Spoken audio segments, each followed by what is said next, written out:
ప్రతి మనిషి జీవితంలో ఎగుడుదిగుడులు చోటు చేసుకుంటూ ఉంటాయి. గ్రహాల యొక్క ప్రభావం వల్ల ఇలా జరుగుతుందని జ్యోతిష పండితులు తెలియజేస్తూ ఉన్నారు. గ్రహ సంచారం చేయటం వల్ల వాటి యొక్క ప్రభావం వ్యక్తిగత జీవితంపై ప్రభావం పడుతుంది. ఈ యొక్క మాసంలో ముఖ్యమైన గ్రహాలు రాశి సంచారం చేయబోతూ ఉన్నాయి. దీనివల్ల లక్ష్మీనారాయణ యుగంతో పాటు మరొక 5 శుభయోగాలు ఏర్పడబోతూ ఉన్నాయి. వీటి వల్ల ఏ ఏ రాశుల వారికి బాగా కలిసి వస్తుందో తెలుసుకుందాం. ముఖ్యంగా వృషభ రాశి వారు. ఈ రాశి వారికి ఆదాయ వనరులు పెరుగుతాయి. ఖర్చులు గతం కంటే ఎక్కువ అవుతూ ఉంటాయి.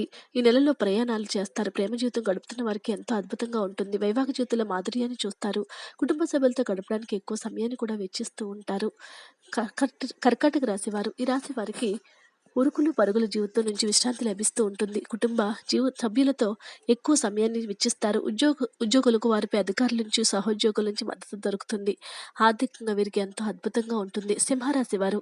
వీరికి చిన్న చిన్న సమస్యలు ఎదురవుతూ ఉంటాయి. అటువంటి సమయంలో వివేకంతో మెలగాలి. వ్యాపారస్తులు ఎన్నో జాగ్రత్తలు పాటించాల్సి ఉంటుంది. ఉద్యోగాల కోసం ఎదురు చూస్తున్న వారు కొంత కష్టపడాల్సి వస్తూ ఉంటుంది. చెల్లించాల్సినటువంటి అప్పులు కూడా కొంత ఆలస్యం ఉంటూ ఉంటాయి. జీవిత భాగస్వామి సలహాల సంప్రదింపులు చేసే ప్రతి పనిలోనూ కూడా విజయం మీదే అవుతుంది. కన్య రాశి వారు. సమాజంలో గౌరవ మర్యాదలు లభిస్తాయి. కుటుంబ సమస్యలు దూరం అవుతూ ఉంటాయి.